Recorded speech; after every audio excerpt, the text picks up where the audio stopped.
দুপুরে কলেজ থেকে বাসায় আসলাম। তারপর কম্পিউটার রুমের দিকে গেলাম। দরজায় ফিঙ্গারপ্রিন্ট সহ আরও কয়েকটা সিকিউরিটি দিয়ে লক খুললাম। তারপর ভিতরে ঢুকতেই আমার প্রিয় বিড়ালটি কাছে আসলো, কিন্তু মনে হচ্ছে একটু ভয় পেয়ে আছে। এমনভাবে কেন ভয় পেয়েছে বুঝলাম না। তখনই চোখ পড়লো কম্পিউটারের দিকে। কম্পিউটারের দিকে চোখ পড়তেই মনে মনে হাসলাম। কারণ কম্পিউটারের নোটিফিকেশন সিস্টেম অন্যরকম একটা ইমোজি দিয়ে রাখছি, যেটা দেখতে একটু ভুতুরে টাইপের। আমার নিজের নিরাপত্তার জন্য এটা দিয়ে রাখছি, যাতে কেউ চাইলেও সহজে আমার ইনফরমেশন না নিতে পারে। আর দেরি না করে কম্পিউটার সিস্টেম অন করলাম। তারপর নিজের একটা ফেভারিট গান প্লে করলাম। গানটা শুনতে শুনতে ডার্ক ওয়েবসাইটে প্রবেশ করলাম। এখন আমার কাজ হলো সমস্ত অপরাধীদেরকে খুঁজে দেখা। আমার বাবা ছোটবেলা থেকে শুধু একটা জিনিসই বলতো, যদি আমার সামনে কোনো অপরাধ ঘটে তাহলে যেন থেমে না থাকি। যদি পারি তাহলে অপরাধীদেরকে সমূল্যে নিপাত করে দিব, সেটা ভেবেই সবসময় এগোতে থাকি। তখনই চোখ পড়ল কোনো একটা কনভারসেশনের দিকে। এটা মনে হচ্ছে কারো প্রাইভেট মেসেজের মধ্যে থাকতে হয়তো। তাই দেরি না করে বের করার সিদ্ধান্ত নিলাম। কিন্তু মেসেজগুলোর সিক্রেট কোডগুলোর দিকে নজর পড়তেই তো আকাশ থেকে পড়লাম। একটা মেয়ে একটা প্রাইভেট গ্রুপের সাথে কথা বলছে, দেশের কোনো একটা গুরুত্বপূর্ণ সার্ভার হ্যাক করার চেষ্টা করছে। এবার নিজের মন বলে উঠল, এদেরকে সমূলে নিপাত করতে হবে। এরা দেশের নাগরিক হয়ে নিজের দেশের সাথে বেইমানি করছে। সরকার অবধিও জানতে পারে নাই এসব বিষয়ের কথা। যাই হোক, আমি এসব ভাবতে ভাবতে ওদের সমস্ত কথা শেষ হয়। মেয়েটার নাম বের করলাম। নামটা খুব মিষ্টি। মেয়েটার নাম রুহি। নামটা তো ভালো, কিন্তু কাজটা একদমই ভালো না। তারপর ওদের কনভারসেশনগুলো কপি করে নিজের পেন ড্রাইভে রেখে দিলাম, যাতে করে ওদের এই দুর্বল জায়গাতে আঘাত করতে পারি। অনেক সময় ধরে চেষ্টা করলাম ওদের ভাষাগুলো বোঝার জন্য। 90% বাদে একটা জিনিসও বুঝতে পারলাম না। তাই ওর প্রান্তে থাকা সাজিদকে কল করলাম। হ্যালো সাজিদ, কেমন আছিস তুই? আমি অনেক ভালো আছি। তোর কি অবস্থা? হঠাৎ করে ফোন করলি যে, কোনো সমস্যা হয়েছে নাকি? সমস্যা না হলে কি তোর কাছে এমনি ফোন করি?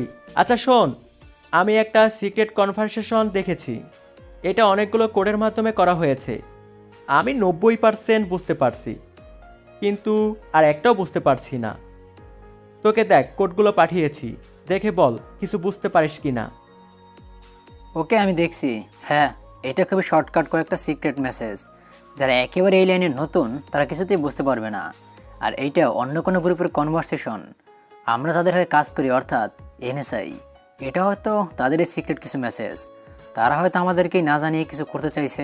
তাই এখন আমাদের উচিত এটা থেকে সরে আসা, না হলে আমরা কোনো ফাঁদে পড়ে যাব।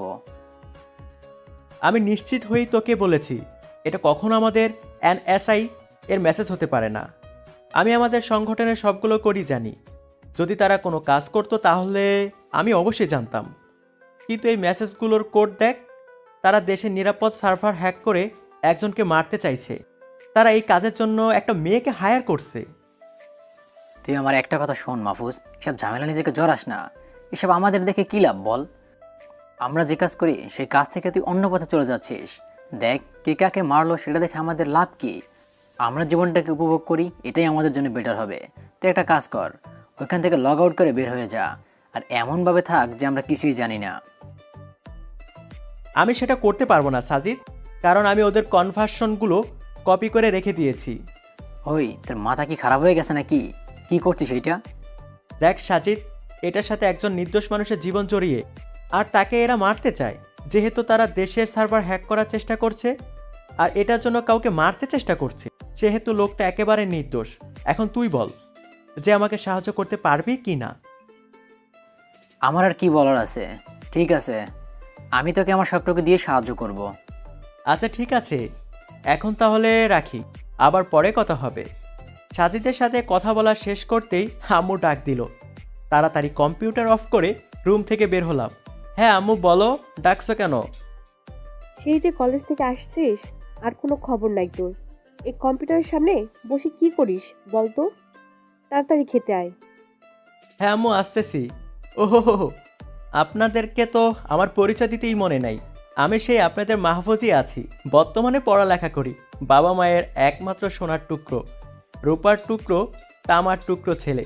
যাই হোক, বাকি সব কিছু গল্পের সাথে থাকলে জানতে পারবেন। এক দৌড়ে আম্মুর কাছে চলে আসলাম। এই যে আম্মু, এবার আমাকে খাইতে দাও। হ্যাঁ, টেবিলে বস, আমি খাবার দিচ্ছি। খাবারগুলো খেয়ে রুমে চলে আসলাম। রাতের দিকে আরও কিছুক্ষণ কাজ করে ঘুমিয়ে গেলাম। সকালে উঠে কম্পিউটারটা অন করলাম। দেখি আমার কম্পিউটারটা পুরো কালো হয়ে আছে। আমার চোখ তো পুরো কপালে উঠে গেল। এটা কি হলো? আমার কম্পিউটারটা হঠাৎ করে কালো হয়ে আছে কেন? এটা নিয়ে ভাবছি, আর তখনই কম্পিউটার সিস্টেম অন হয়ে গেল। কিন্তু এটা এখন আমার নিজের কন্ট্রোলে নেই, সেটা খুব ভালো করেই বুঝতে পারছি। হঠাৎ করে স্ক্যানে একটা মেসেজ আসলো। আমার তথ্যগুলো দিয়ে দাও। কথাটার মাথা মুন্ডু কিছুই বুঝলাম না। কে আবার কার তথ্য নিয়ে নিল? মানে আমি আবার কার তথ্য নিলাম? কে মেসেজটি করছে সেটা দেখার জন্য নিজের তৈরি সার্ভারটা অন করলাম। মেসেজটা কে দিয়েছে সেটা সার্চ করতে দেখি সেই রুহি নামের মেয়েটা আমার কম্পিউটার নিজে দখল করে নিয়েছে। ব্যাপারটা কি হলো? মেয়েটা জানলো কিভাবে যে আমি ওদের ডাটা নিয়েছি? না, আমাকে মেয়েটার সাথে কথা বলতে হবে খুব সাবধানে, যাতে ওর থেকে তথ্যগুলো নিতে পারি। আচ্ছা, আমি যে তোমার তথ্যগুলো নিয়েছি সেটা তুমি কিভাবে জানো? আমি কিভাবে জানি সেটা বলছো? আমাকে হাসালে তুমি। এইটা জানতে কি আমার সময় লাগে ভেবেছো? কালকেই তো তোমার কম্পিউটার হ্যাক করেছি। তারপর দেখলাম তুমি অ্যাক্টিভ নাই, তাই কিছু বলি নাই। এখন ভালো করে বলছি, ভালো ছেলেদের মতো আমার তথ্যগুলো ফেরত দিয়ে দাও, না হলে তোমার কম্পিউটার সিস্টেম পুরোটাই আমার দখলে নিয়ে নেব। আমাকে এখনো চিনতে পারো নাই, কেবল ভালো করে কথা বলা শুরু করছি। এই শোনো, তোমার সাথে আমি কিছু করতে চাচ্ছি না, তবে এইটুকু বলছি যে তুমি যে কাজটি করতে চাচ্ছ ওই বাজে সংস্থার সাথে, সেটা মোটেও ঠিক না। তুমি নিজের দেশের এত বড় ক্ষতি কিভাবে করতে পারো? আমি কি করব আর করব না সেটা কি তোকে বলতে হবে? হ্যাঁ, এতক্ষণ ধরে অনেক ভালোভাবে কথা বলছি তোর সাথে, কিন্তু এখন তুই তোর সীমা অতিক্রম করে ফেলেছিস। যতক্ষণ না তুই আমার তথ্যগুলো দিবি, ততক্ষণ তোর পুরো কম্পিউটার সিস্টেম আমার দখলে। তুই এখন থেকে কোনো কাজই করতে পারবি না।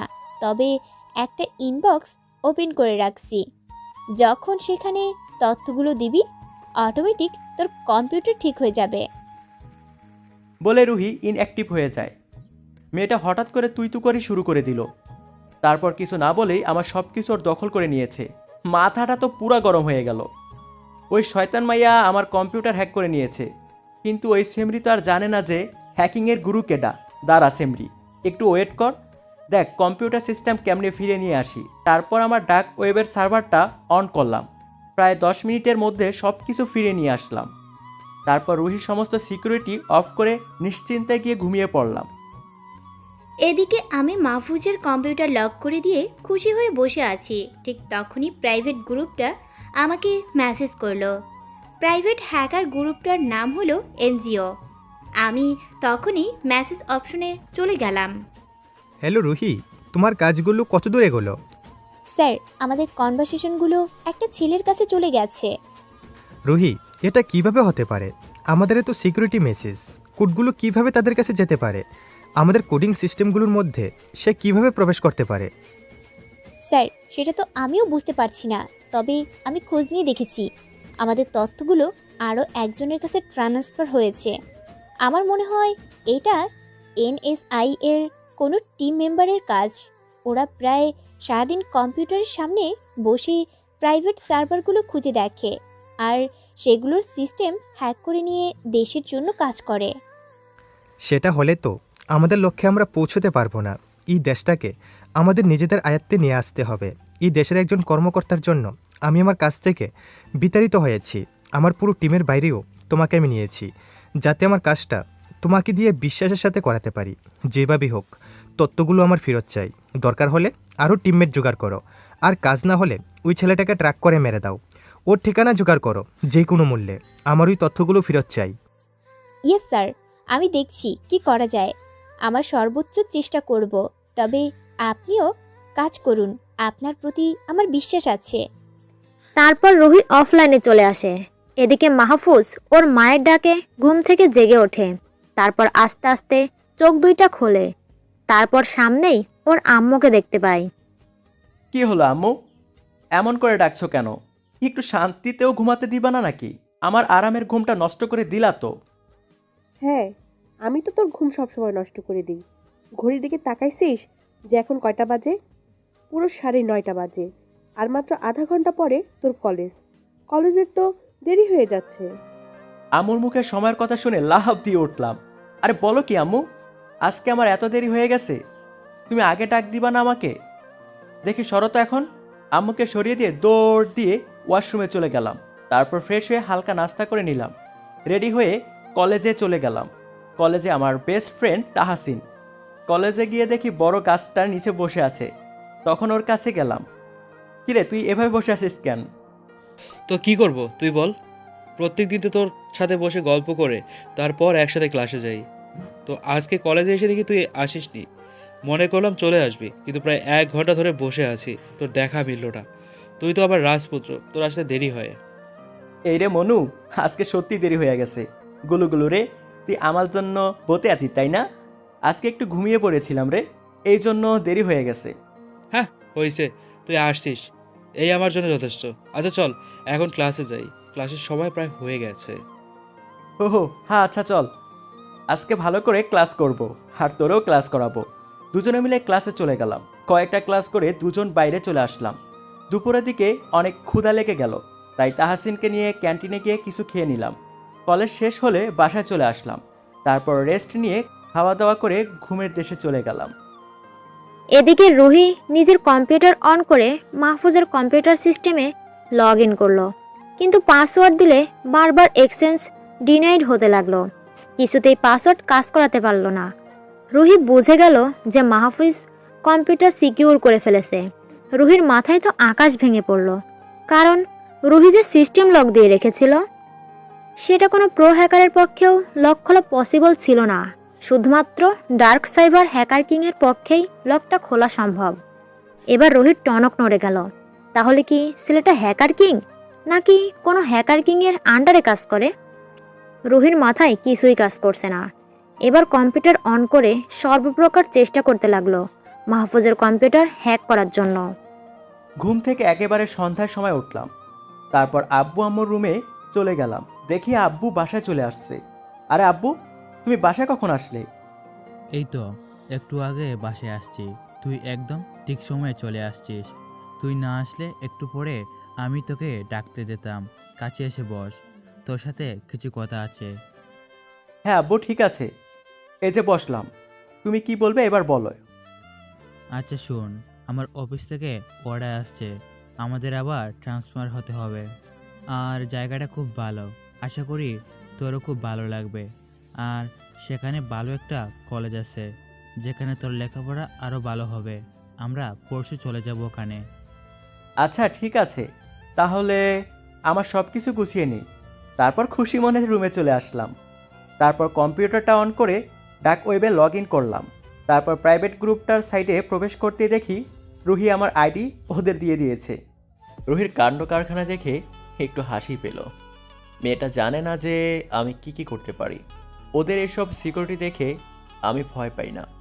দেখি রুহির গ্রুপটা কিভাবে আমাকে খুঁজে বের করতে পারে। আমি এতদিন ধরে গোপনে বিভিন্ন সরকারি দফতরে কাজ করে গিয়েছি, কিন্তু কাউকে বিষয়টা জানাই নাই। বিভিন্ন সরকারি প্রতিষ্ঠানে সিকিউরিটি সিস্টেম হ্যাক করা থেকে প্রোটেক্ট করেছি, কিন্তু কাউকে আমার সম্পর্কে জানতে দেই নাই। কয়েকটা সরকারি দল আমার কাজগুলো দেখে অনেক খুশি হয়েছিল।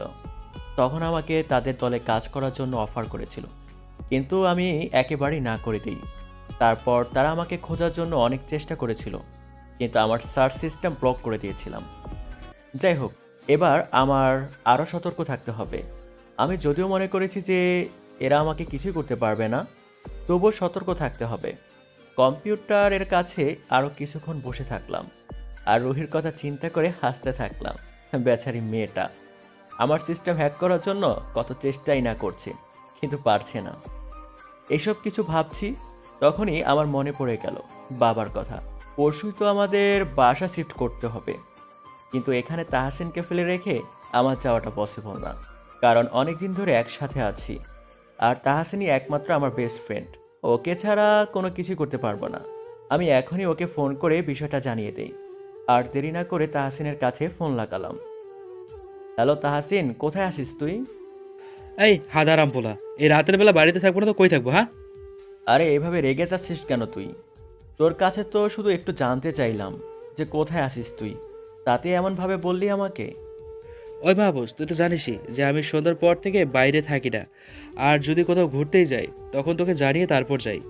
অন্যদিন তো আমাকে বলিস না যে আমি কোথায় আছি। এই তাহাসিন, মাফ কর ভাই, আমাকে আমার ভুল হয়ে গেছে। তোকে আর অযথা জিজ্ঞাসা করব না। একটা গুরুত্বপূর্ণ কথা বলার জন্য ফোন দিয়েছি। আমরা পরশুই বাসা থেকে শিফট করব, কিন্তু তোকে ছাড়া আমি কোথাও যেতে পারবো না।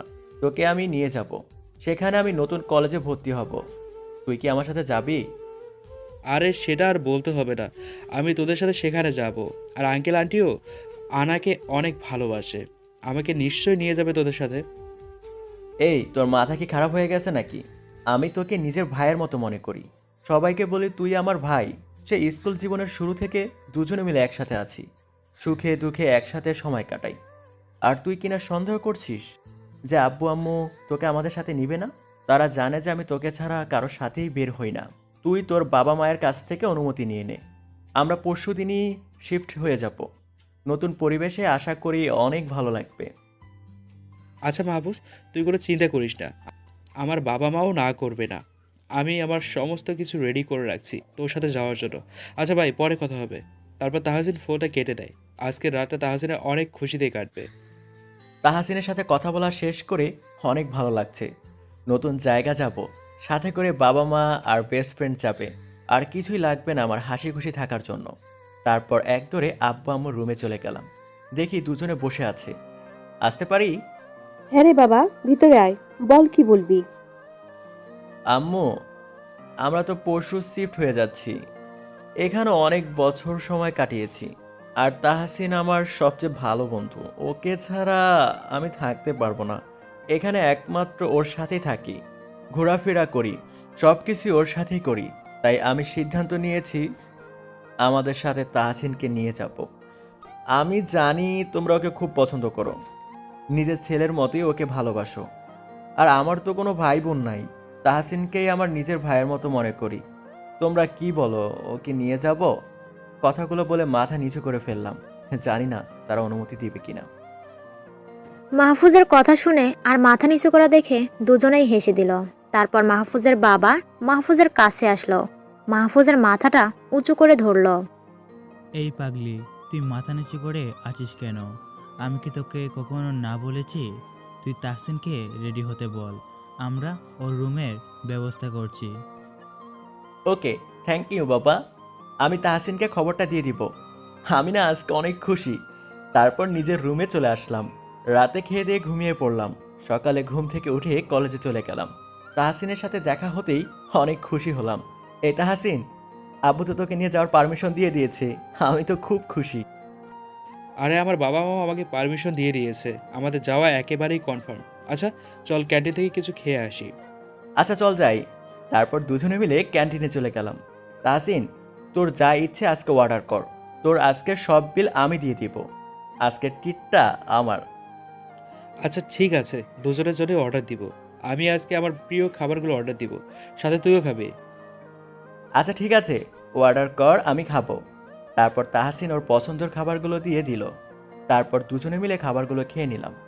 ক্লাসের সময় হয়ে গেলে ক্লাসে চলে গেলাম। ক্লাস শেষ করে প্রিন্সিপালের কাছে গেলাম। স্যার, আসতে পারি? হ্যাঁ মাহফুজ, আসো। কি খবর তোমার?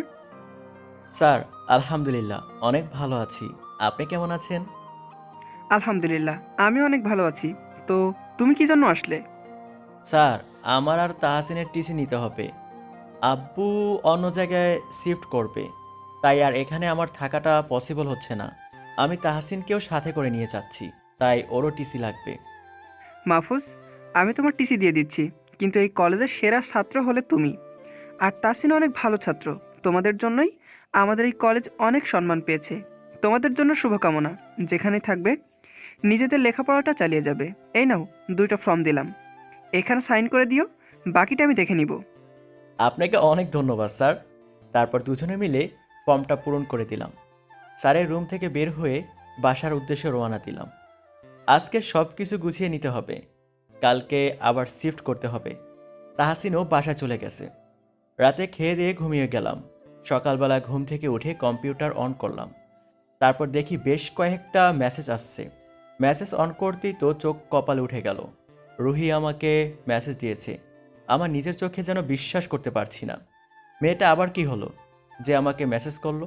আমার তো কোনো ক্ষতি করতে পারবে না, আর আমার সাথে বলে কথাও বলবে না, তাহলে মেসেজ দিল কেন? আচ্ছা, মেসেজটা অন করে দেখা যাক আমাকে কি বললো। আর দেরি না করে মেসেজটা অন করলাম। দেখি একটা ভিডিও পাঠিয়েছে। ভিডিওটা অন করতেই কম্পিউটার কালো হয়ে গেল। কিছুই মাথায় ঢুকলো না যে কি হচ্ছে এসব। 5 সেকেন্ড পরই আমার ধারণা ভুল হলো। আসলে ভিডিওটা প্রথম 5 সেকেন্ড কোনো সিন নেই, আর ভিডিওটা ফুল স্ক্রিনে প্লে হওয়ার কারণে এমন হয়েছে। তারপর ভিডিওটা প্লে হওয়া শুরু করলো, কিন্তু মেয়েটার মুখ দেখা যাচ্ছে না। সমস্ত শরীর কালো করে রাখা হয়েছে। ভিডিওটা শুরু হতেই মেয়েটা বলা শুরু করলো, এই যে ছেলে, তোমার নাম আমি এখনো জানি না, কিন্তু তোমার কাজগুলো দেখে আমার খুব অবাক লাগছে। তোমার কম্পিউটার সিস্টেমটা এত টাইট সিকিউরিটি করে রাখলাম, তারপরেও তুমি সেটা আনলক করে ফেললে। কাজটা তুমি করেছো নাকি তোমার কোনো কাছের কেউ করেছে জানি না।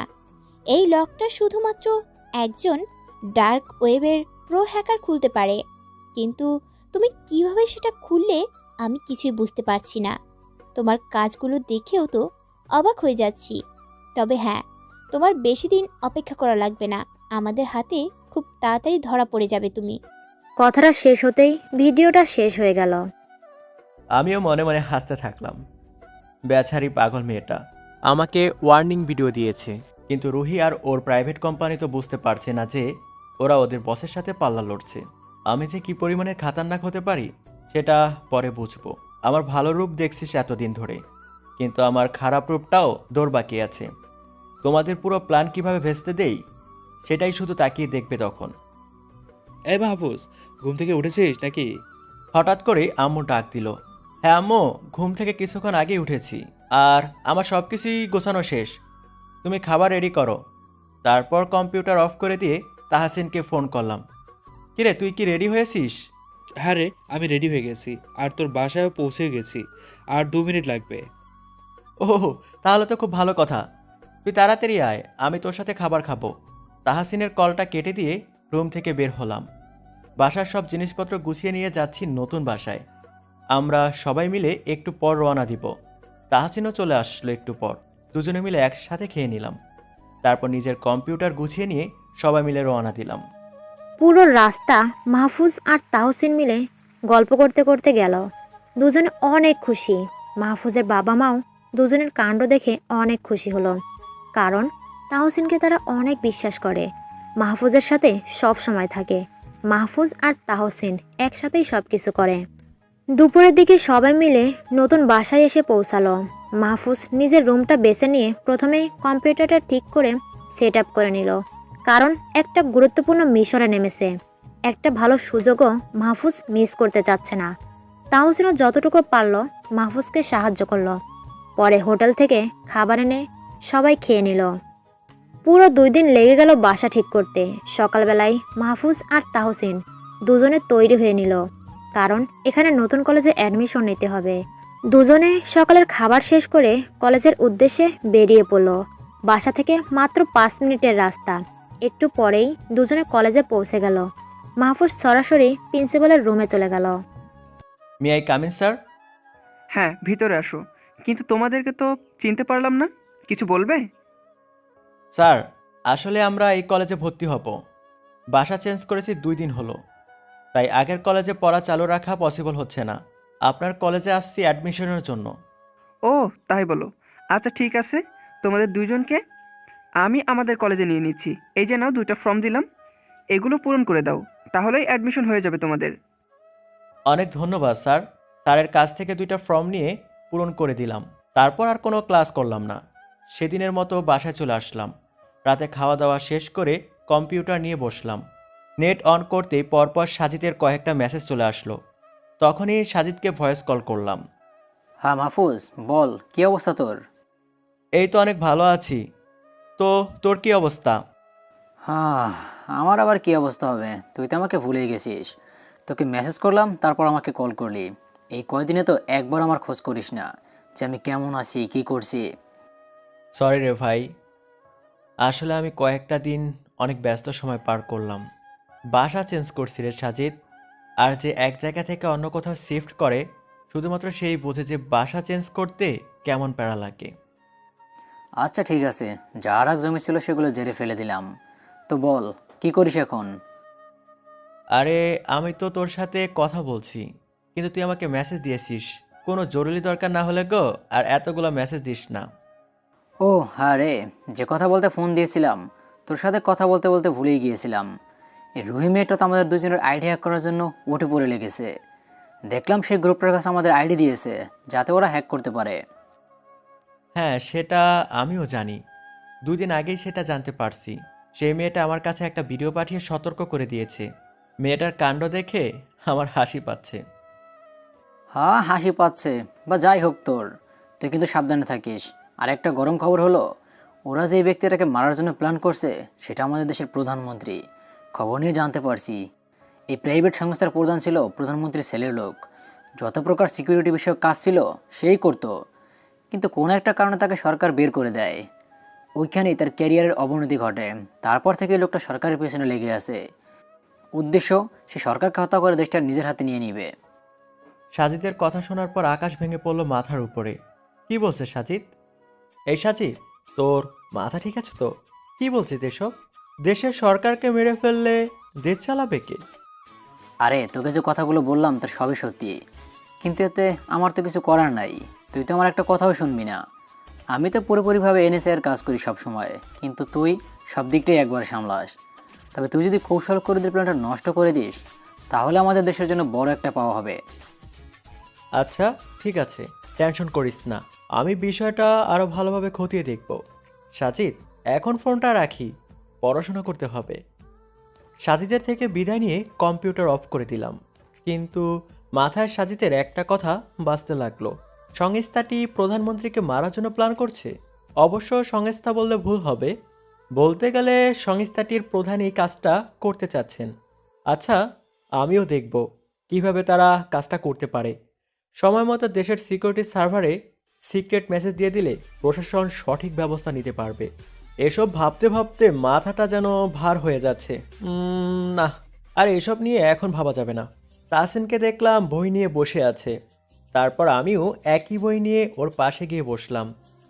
কিরে মাহফুজ, এত সময় ধরে কি কথা বলে আসলি? আমি তো তোদের কোনো কথাই বুঝতে পারলাম না। কে কাকে মারবে আর তুই কি করবি? আরে এসব কিছু না, তোর ভয় পাওয়ার কোনো কারণ নাই। তারপর তাহসিনের কাছে সব কিছু বললাম, না হলে বেচারা চিন্তা করতে করতে শেষ হয়ে যাবে। আরে ভাই, তুই এত বড় কাজ করিস আর আমি জানি না? তোর তো তাহলে জীবনে ঝুঁকি আছে। ওই সংস্থাগুলি তো খুবই খারাপ। যদি তোর কোনো অঘটন ঘটিয়ে দেয়, তোর কথা শুনে তো আবার খুব ভয় করছে রে। এই একটা কারণেই তোর কাছে আমি কিচ্ছু বলি না। আরে অত ভয় করলে বেঁচে থাকবি কিভাবে?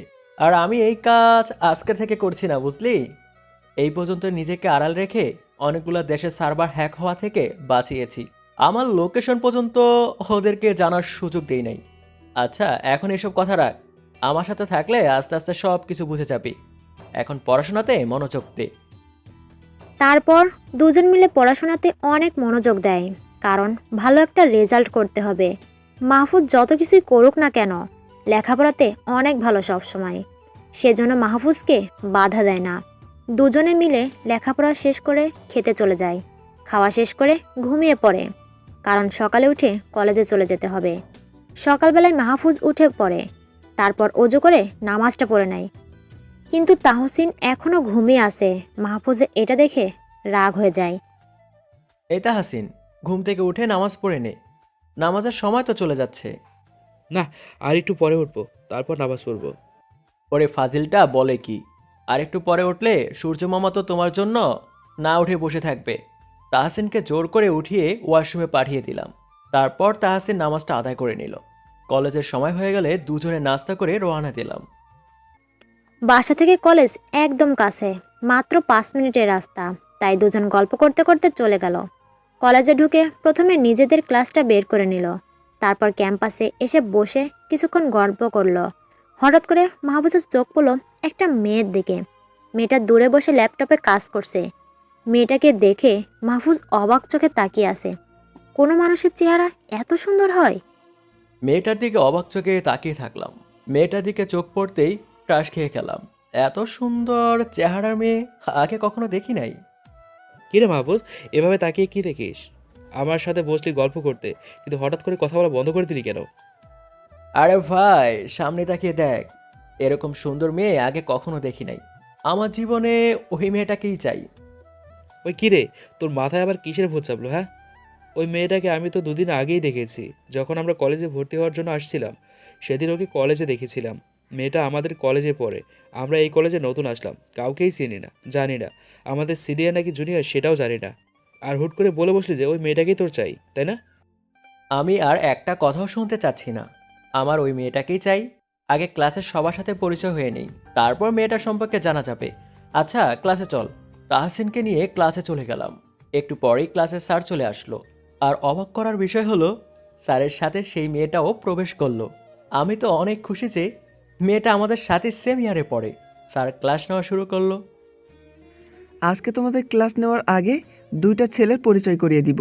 আমাদের কলেজের 2 দিন আগে ভর্তি হয়েছে, মাহফুজ মাহমুদ আর তাসকিন। সামনে চলে আসো। স্যারের কথা মতো সামনে চলে গেলাম। এই হলো মাহফুজ, তোমাদের নতুন ক্লাসমেট। অন্য কলেজ থেকে ট্রান্সফার হয়ে এই কলেজে এসেছে।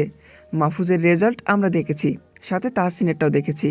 দুজন খুব ভালো ছাত্র আর কৃতিত্বের সাথে পাশ করে। সাথে আমাদের কলেজের জন্য দুইটা গর্বের বিষয় যে এই দুইজনের মতো স্টুডেন্টকে আমরা পেয়েছি। পরিচয় পর্ব শেষ করে বেঞ্চে গিয়ে বসলাম। স্যার ক্লাস নেওয়া শুরু করলো। মনোযোগ দিয়ে পুরো ক্লাস শেষ করলাম। ক্লাস শেষে বাইরে চলে আসলাম। তখনই একটা ছেলে আমাদের কাছে আসলো।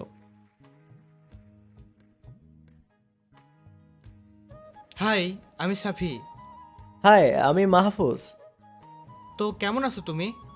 আলহামদুলিল্লাহ, অনেক ভালো আছি। আপনি কেমন আছেন? হ্যাঁ, অনেক ভালো আছি। তো আমাদের কলেজে তুমি নতুন, আমরা কি ফ্রেন্ড হতে পারি? হ্যাঁ, অবশ্যই হতে পারেন। আজ থেকে আমরা দুজন ফ্রেন্ড। হ্যাঁ, আমরা ফ্রেন্ড। তবে তুমি আমাকে আপনি করে বলছো কেন? আমরা তো দুজনে সেম ক্লাসেই পড়ি। তাহলে আপনি করে বলাটার মানে কি?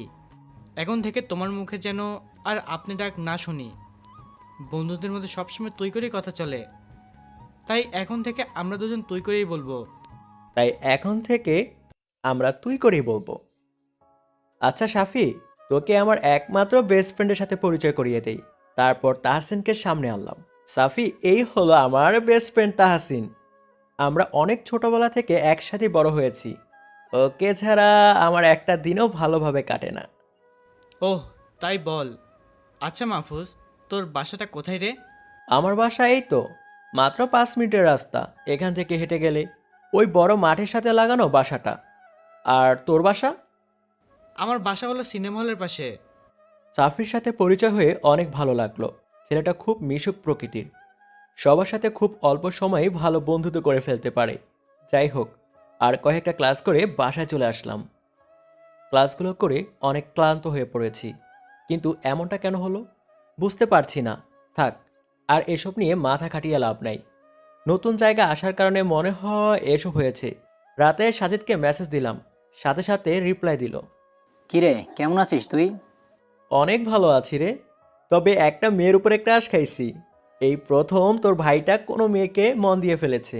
সবসময় শুধু ওর কথাই মনে পড়ছে, মন থেকে যেন কোনোভাবে ওকে সরাতে পারছি না। আরে ভাই, এটা তো খুব খুশির কথা। যে ছেলে এতগুলো মেয়ের আইডি নষ্ট করে দিল, সুন্দরী মেয়েদেরকে অনলাইনে পাত্তা পর্যন্ত দিল না, সেই ছেলে নাকি ক্র্যাশ খাইছে। আমার নায়কের মতো বন্ধু যে মেয়েটাকে ভালোবাসবে, তার লাইফ তো পুরোই ধন্য। আরে ভাই, মেয়েটাকে তোর প্রপোজাল গ্রহণ করছে? ধুর সালা, মেয়েটাকে দেখেই ক্রাশ খাইছি শুধু, ওর সাথে কথাও বলতে পারি নাই। মেয়েটা কে আর কোথায় থাকে সেটাও জানি না, তবে আমাদের সাথে সেম ইয়ারে পড়ে। মেয়েটা যেন একদম পড়ি। তবে হ্যাঁ, কারোর সাথে কথা বলতে দেখলাম না, একদম চুপচাপ দেখলাম সব সময়। আর তুই কত কিছুই আগে থেকেই বলে ফেললি। আরে ভাই, তোকে আমি খুব ভালো করেই জানি, আমাদের পরিচয় একেবারে কম দিনের না। আমি এইটুকু সিউরিটি দিয়ে বলতে পারি, ওই মেয়েটাই আমার ভবিষ্যৎ ভাবি হবে। তুই দেখে নিস। যাকে সব কথা এখন বাদ দে। রুহি মেয়েটার কোনো খোঁজখবর পেলি নাকি? না, ওর সাথে আর কথা হয় নাই আমার। আজকে ওদের কনভারসনগুলো হ্যাক করে দেখি কিছু জানতে পারি কি না, তারপর যথাযথ ব্যবস্থা নিব। আচ্ছা ঠিক আছে, তুই কাজ কর। এখন তো আবার পড়তে বসবি, কিন্তু আজকে একটা জিনিস অনেক মিস করতেছিলাম। আমাদের দুইজনের তো অনলাইনে অনেক দিনের পরিচয় হলো, কিন্তু সামনাসামনি কখনো দেখা করতে পারি নাই। কবে যে দেখা হবে সেই দিনটার জন্যই অপেক্ষায় আছি। আরে দেখা হবে না কেন? দেশটাকে আগে হায়নাদের হাত থেকে রক্ষা করে নেই, তারপর দুজনের দেখা হবে খুব ভালো একটা সময়ে। তবে তুই যেভাবে আমাকে সবসময় সাপোর্ট করে যাস, আমি তোর এই উপকার কখনো ভুলবো না। আচ্ছা, এখন আর কথা বলবো না, ক্লাসে পড়াগুলো শেষ করতে হবে। তারপর সাজিদের কলটা কেটে দিয়ে কম্পিউটার অফ করে দিলাম। এই যে মিস্টার, এখন পড়তে আসেন। অনেক সময় ধরে তো কম্পিউটারের সাথে বকবক করতে আসেন। এবার কি পড়াশোনাতে মনোযোগ দেওয়া যাবে? মহামান্য জজ সাহেব, আপনার আদেশ যথাযথ। হ্যাঁ, পড়তে বসা যাবে, কিন্তু পড়তেই তো মন বসছে না। শুধু এই মেয়েটার চোখের সামনে ভাসছে। কি যে হলো আমার বুঝতে পারছি না। আমি খুব ভালো করেই বুঝতে পারছি যে তোর কি হয়েছে। তোর হলো ভূতে ধরেছে, তাই এমন হচ্ছে। এখন ভালো ছেলের মতো বইটা নিয়ে পড়তে বসে যাও, না হলে কিন্তু আঙ্কেল আন্টির কাছে সব কিছু বলে দিব। এই যে ব্ল্যাকমেল করা শুরু করে দিলি। তুই বন্ধু নাকি শত্রু আমি মাঝে মাঝে না বুঝতে পারি না। সব সময় শুধু বাবা মায়ের ভয় দেখাস। এই যে নে, আমি বই নিয়ে পড়তে বসলাম। তারপর দুজনে মিলে পড়া শেষ করে খাবার শেষ করে ঘুমিয়ে পড়লাম। পরদিন সকালে ঘুম থেকে উঠে দুজনে কলেজে চলে গেলাম। কলেজে প্রবেশ করতেই দেখি সেই মেয়েটা একটা কোনায় বসে আছে।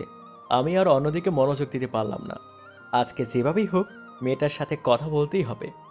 আমি আস্তে আস্তে মেয়েটার কাছে চলে গেলাম, কিন্তু অন্যদিকে মুখ করে বসে ল্যাপটপে কাজ করছি। মেয়েটার কাছে যাব তখনই সাফি চলে আসলো। কিরে মাহফুজ, এখানে কি করিস? আর কখন আসলি? এই তো একটু আগেই আসলাম। আচ্ছা, তুই কি এই মেয়েটাকে চিনিস? আর মেয়েটার নামটাই জানি না আমি। ও, তুই নওশানের কথা বলছিস? মেয়েটা তো আমাদের সাথে সেম ইয়ারে পড়ে। তবে একটা কথা হলো, মেয়েটা এই পর্যন্ত একটা বন্ধও করে নাই। সবসময় এইভাবেই চুপচাপ বসে ল্যাপটপে কাজ করে। আর আমাদের কলেজে সবসময় পরীক্ষায় টপ আপ করে। মেয়েটার কাছে শুধু পড়ার বিষয়ে জানতে চাইলে কথা বলে, তাছাড়া বাড়তি কথা একটাও বলে না। মেয়েটার নাম নাওশিন? বাহ, খুব সুন্দর নাম তো।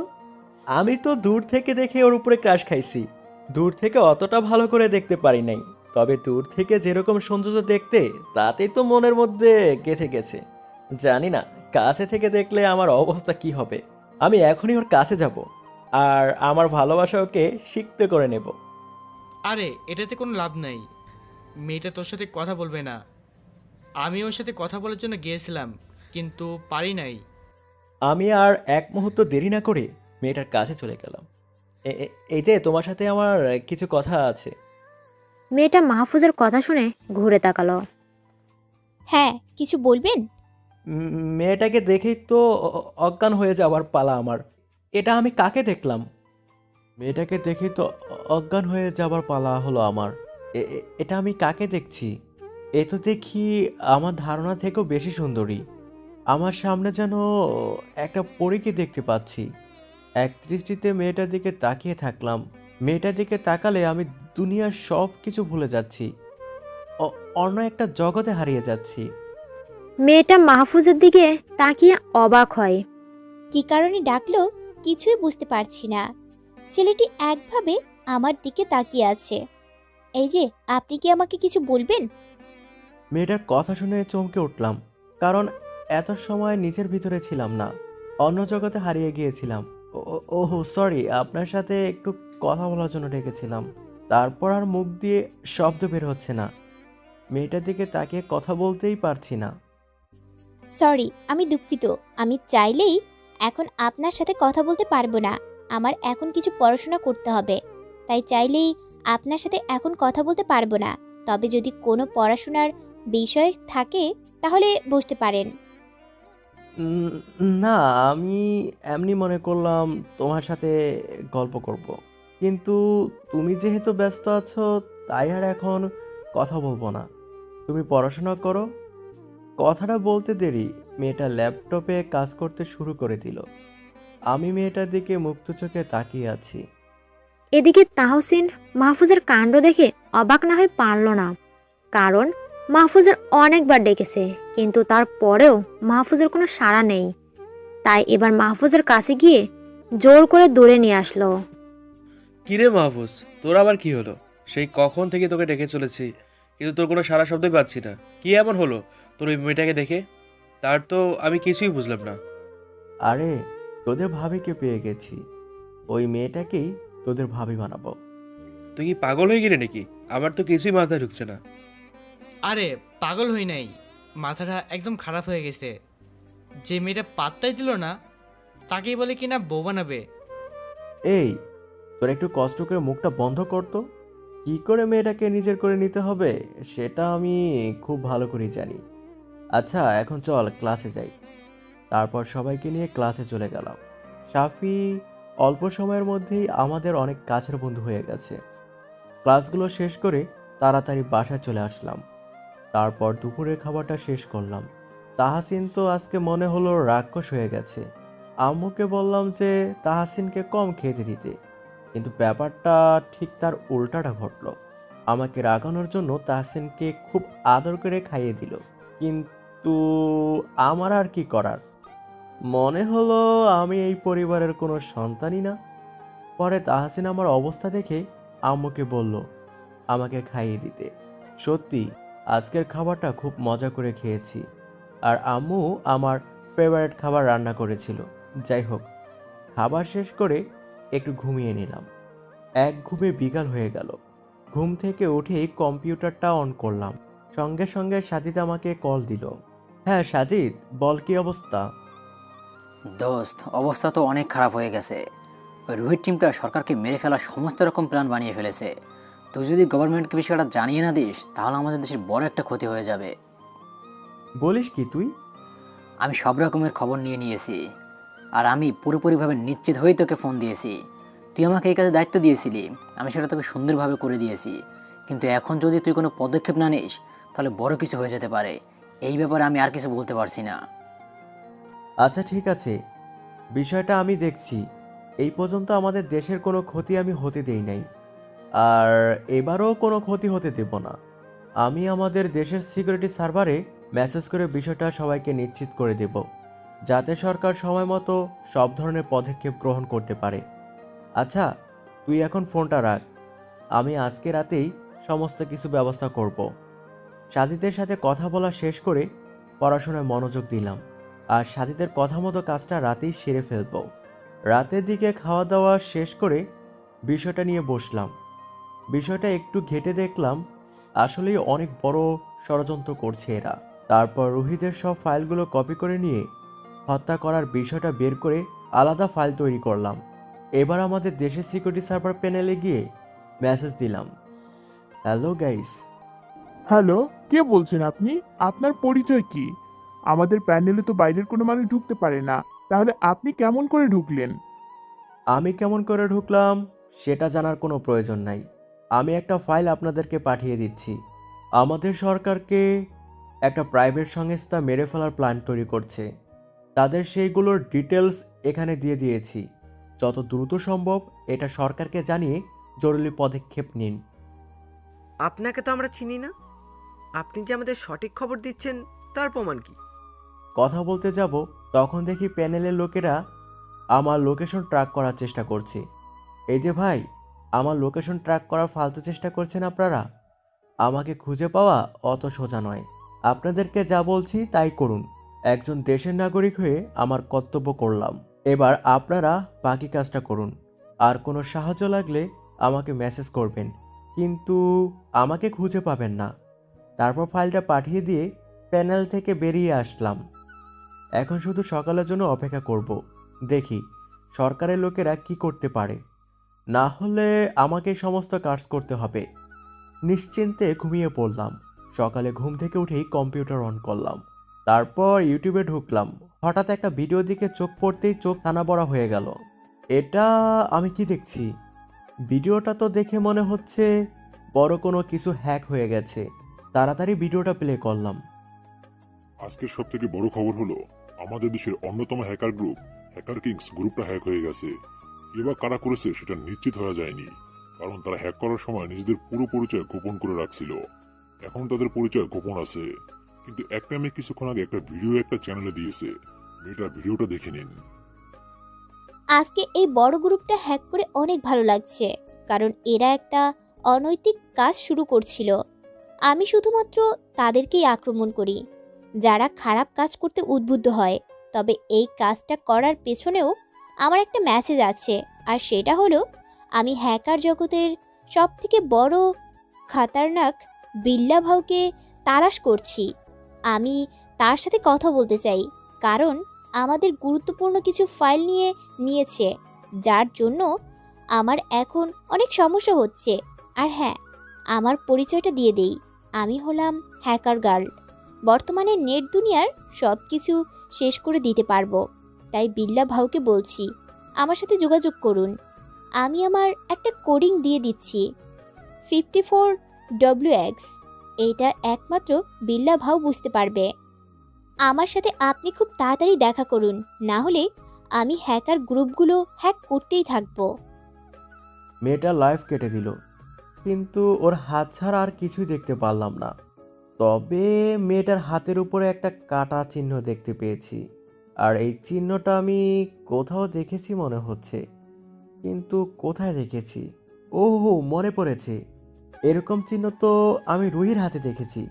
দূরও, সব কিছু গুলিয়ে যাচ্ছে, মাথায় তো আমার কিছুই ঢুকছে না। এই মেয়েটা চাইছেটা কি, আর কেনই বা বিল্লা ভাও এর সাথে কথা বলতে চাইছে?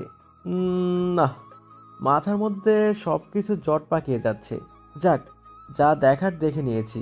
তারপর সরকারের সিকিউরিটি প্যানেলে গিয়ে মেসেজ দিলাম, হ্যালো গাইস, কেমন আছেন সবাই? এই তো সবাই ভালো আছি আমরা। তবে আপনাকে অনেক ধন্যবাদ সঠিক সময়ে আমাদের সঠিক তথ্য দেওয়ার জন্য। আপনার জন্যই আমরা সরকারকে রক্ষা করতে সক্ষম হয়েছি। আর আজকে তো ইউটিউবে একটা ভিডিও পাবলিক হয়েছে, সেটা তো আপনার অজানা থাকার কথা নয়। ওটা থেকেই স্পষ্ট ওদের খারাপ পরিকল্পনাটা নষ্ট হয়ে গেছে। কিন্তু মেয়েটা যে নেট জগতের কিং বিল্লা ভাউকে কেন খুঁজছে সেটা আমরা বুঝতে পারছি না। বিল্লাহ ভাউ তো এই পরন্ত যত খারাপ কাজ আছে সেগুলোর বিরুদ্ধে অবস্থান করেছে। তবে মেয়েটা বলছে তাদেরই একটি পরিকল্পনা বলে বিল্লাহ ভাই নষ্ট করে দিয়েছে। তবে মেয়েটা বলছে তাদেরই একটি পরিকল্পনা বলে বিল্লাহ ভাই নষ্ট করে দিয়েছে, তাই তার উপরে রেগে আছে। হ্যাঁ, সেটা ঠিক হতে পারে। তবে এই ষড়যন্ত্রের যে মূল হাত, তাকে ধরতে সক্ষম হয় নাই। তবে আশা করছি যে অল্প সময়ের মধ্যেই ধরে ফেলতে পারবো। হ্যাঁ, সেটাই যেন হয়। তবে আপনাকে একটা কথা বলার ছিল। হ্যাঁ, বলুন। আপনার নামটা কি আমরা জানতে পারি? এখনো আমার পরিচয় দেওয়ার মতো সময় আসে নাই। সময় হলে এমনিতে জানতে পারবেন। আমি গোপনে থেকেই এই মুহূর্তে দেশের জন্য সেবা করে যেতে চাই। আচ্ছা, তাহলে সবাই ভালো থাকেন। তারপর সিকিউরিটি প্যানেল থেকে বের হয়ে আসলাম। এদিকে পেটের মধ্যে অনেক ক্ষুধা লেগেছে। পেটে একটু হাত দিয়ে বসে থাকলাম, আর তখনই তাহসিন আসলো। কিরে, দেশের সেবক, তোর কি দেশ রক্ষার কাজ শেষ হলো? হ্যাঁ রে, কাজ শেষ হয়েছে। একটি বাজে সংস্থাকে মাটির সাথে শুয়ে দিয়েছি। আমাদের দেশের প্রধানমন্ত্রীকে মেরে ফেলার প্ল্যান বানিয়েছিল। কবে কোথায় আক্রমণ করবে সেটা কনভারসেশনগুলো আমি সরকারের লোকদেরকে দিয়ে দিয়েছিলাম, যার কারণে তারা যথাসময়ে ব্যবস্থা নিতে পেরেছে। আরে সব কথাই তো বুঝলাম, আমি তো আর এসব কাজ করতে মানা করছি না, তাই না? তবে নিজের শরীরের দিকে তো একটু খেয়াল রাখবি নাকি? এখন খেতে চল, তারপর কলেজে যেতে হবে। তাহসিনের সাথে খেতে চলে গেলাম। খাওয়া শেষ করে দুজনে কলেজের দিকে রওনা দিলাম। কলেজে গিয়ে দেখি নওশিম নির্জন একটা জায়গায় ল্যাপটপ নিয়ে বসে কাজ করছে। তারপর নওশিমের কাছে চলে গেলাম, কিন্তু তাহসিন আমার হাত ধরে একটু সাইডে নিয়ে আসলো। কিরে ভাই, যে মেয়ে তোকে পাত্তাই দেয় না, তার কাছে আবার কিসের জন্য যাচ্ছিস তুই? আরে পাত্তা তো দেয় না, তবে পাত্তা এবার দিবে আমাকে, আর আমাকে ভালোবাসবে। তোর এই বসের চেহারাটা কি খারাপ নাকি? আচ্ছা, আমিও দেখি তুই কিভাবে নওশিনের পাত্তা পাস, আর কিভাবে নওশিনের সাথে মিশতে পারিস। আচ্ছা, তাহলে দেখতে থাক। তারপর নওশিনের কাছে গেলাম। হাই নওশিন, কেমন আছো তুমি? হ্যাঁ, ভালো আছি। কিছু বলবেন আমাকে? আহা, আমি একটা জিনিস বুঝতে পারছি না। এই লেসনটা কিছুতেই মাথায় ঢুকছে না। যদি আমাকে একটু সাহায্য করতে তাহলে ভালো হতো। আচ্ছা, আমার কাছে এসে বসেন, আমি আপনাকে বুঝিয়ে দিচ্ছি। আমি তাহসিনের দিকে তাকিয়ে একটা লজ্জামাখা হাসি দিলাম। তারপর নওশিন আমাকে সবকিছু বুঝিয়ে দিতে লাগলো। আরও চোখে তাকিয়ে দেখি তাহসিন হাবলার মতো দাঁড়িয়ে আমার কাণ্ড দেখছে। আমি অনেক ভালো একটা সময় কাটাচ্ছি এখন। নওশিনের কাছ থেকে যে পড়াটা আমি বুঝে নিচ্ছি সেটা আমার অনেক আগেই শেষ হয়ে গেছে। ওর কাছে বসে আছি শুধু নামমাত্র। এদিকে তাহসিনে তো রাগ হয়ে যাচ্ছে, কারণ মাহফুজ নওশিনের কাছে বসেই আছে, উঠে আসার নামগন্ধ নাই। নওশিন পড়াটা বুঝিয়ে দিল। এই যে, আপনার সব পড়া বুঝিয়ে দিয়েছি। তোমাকে অনেক ধন্যবাদ। আচ্ছা, আমাকে একটা কথা বলো তো, তুমি কারোর সাথে কথা বলো না কেন? আমার সব সময় একা থাকতেই বেশি ভালো লাগে, তাই একাই থাকি আর বসে বসে পড়াশোনা করি। ফ্রেন্ডদের সাথে মিশলে শুধু গল্প করেই সময় কাটিয়ে দেয়, তাই ফ্রেন্ড করিনি। ওহো, তাই বলো। তবে আমার সাথে বন্ধুত্ব করতে পারো। আমি তোমাকে কখনো জ্বালাতন করব না, শুধু পড়া বুঝে নিতে আসবো। আমার এই সত্যতেও কি রাজি হবে না, জাস্ট পড়ালেখার জন্য? আচ্ছা, এখন থেকে আমরা জাস্ট ফ্রেন্ড। আচ্ছা থাকো তাহলে, আমি এখন যাই। তারপর তাহসিনের কাছে চলে গেলাম। তুই তো দেখছি তোর গুরুকে এখনো চিনতে পারিস নাই। আচ্ছা এখন চল ক্লাসে যাই। তারপর তাহসিনের সাথে ক্লাসে চলে গেলাম, আর তখনই সাফি চলে আসলো। কিরে সাফি, কেমন আছিস? থাক, আর বলতে হবে না আমি কেমন আছি। দূর থেকে সবই দেখেছি। ঠিক তো পড়ালেখার বাহানা নিয়ে নৌশানের সাথে মিশে গেলি। আরে এটা করা ছাড়া তোদের ভাবিকে আমাদেরকে ফিরাতে পারবো না। আচ্ছা এখন এসব কথা বাদ দে তো, কেমন আছিস তুই তাই বল। এই তো বেশ ভালো সময় কেটে যাচ্ছে। তোদের সাথে বন্ধুত্ব হওয়ার পর একটা মুহূর্তের জন্য আর খারাপ লাগে না। সবসময় মনে হয় তোরা দুজনেই আমার আপন দুই ভাই। কেন রে, আমরা কি পর হয়ে তোর কাছে এসেছি নাকি? আমরা পুরো বিশ্বের মুসলমান, সবাই ভাই ভাই। আমাদের রাসূল সাল্লাল্লাহু আলাইহি ওয়াসাল্লাম কি বলেছে জানিস না?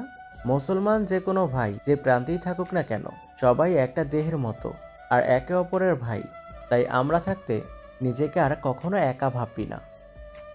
আচ্ছা এখন সবাই এক জায়গায় বসে আয় তো, এখনই স্যার চলে আসবে। ইতিমধ্যে সবাই ক্লাসেই চলে আসছে। একটু পরেই স্যার ক্লাসে চলে আসলো।